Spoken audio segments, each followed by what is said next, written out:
This has not been a great week for celebrities of the 1980s.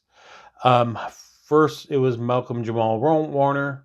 Then it was Ozzy Osbourne. Now it was announced yesterday that Hulk Hogan has passed away at 71. Um, Now, for those who weren't around during the 80s, you have to understand how huge wrestling was. Wrestling had crossed from some weird niche interest into the mainstream. It was part of pop culture. WrestleManias back then were huge and attracted celebrities throughout the industries. Um, and the face of it was Hulk Hogan. Hulk Hogan was everywhere, much like Ozzy Osbourne was. He guest starred on television shows like The A Team. They had it's he had his own cartoon programming with the other wrestlers for Saturday morning cartoons. He was everywhere. MTV music videos. Hulk Hogan was there. But as Shakespeare wrote, I did not come here, I came to bury Caesar, not to praise him. And I've come to bury Hogan, not to praise him, because as big as he was and how much he was the face of wrestling, he was also a horrible human being.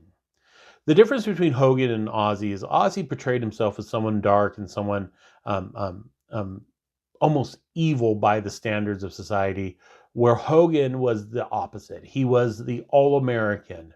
He was say your prayers and take your vitamins, listen to your parents. And in real life, he was a heinous person. He was racist with no qualms about using the N word. He was a homophobic. In his profession, he had a reputation of being in it for himself. He didn't assist in bringing other wrestlers, younger wrestlers, into stardom unless it benefited him. In fact, he actually was against the actual wrestler. See, Jesse Ventura, the former governor of Minnesota and former wrestler, tried to start a union in WWF at the time, E now, um, to give protections to the wrestlers. Wrestling is a very dangerous thing. Um, yeah, it's made up, it's make believe, but it also has a lot of things that put the performers at risk. There have been a lot of deaths, even in the ring, that could have been permitted by just basic safety standards. And that's what Jesse Ventura was trying to do. He was trying to enact a union in wrestling, so the wrestlers are the workers, which what the wrestlers are, were protected.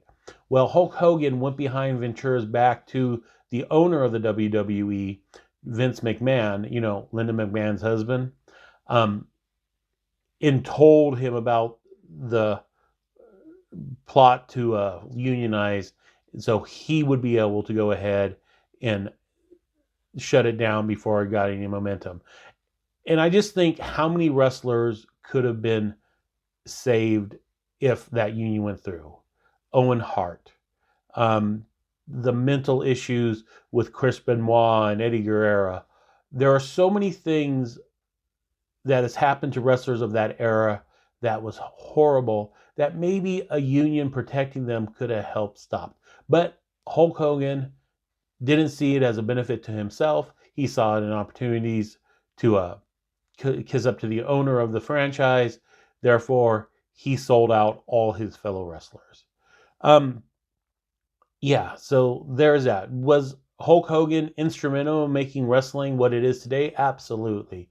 That you can't take away from him. But did he do it to benefit himself and didn't care who he hurt? Was Hulk Hogan just a horrible individual? Yes. It is not surprising that he became MAGA and a Trump supporter knowing his past, because just like Trump, Hulk Hogan was a horrible, horrible human being and a devout racist.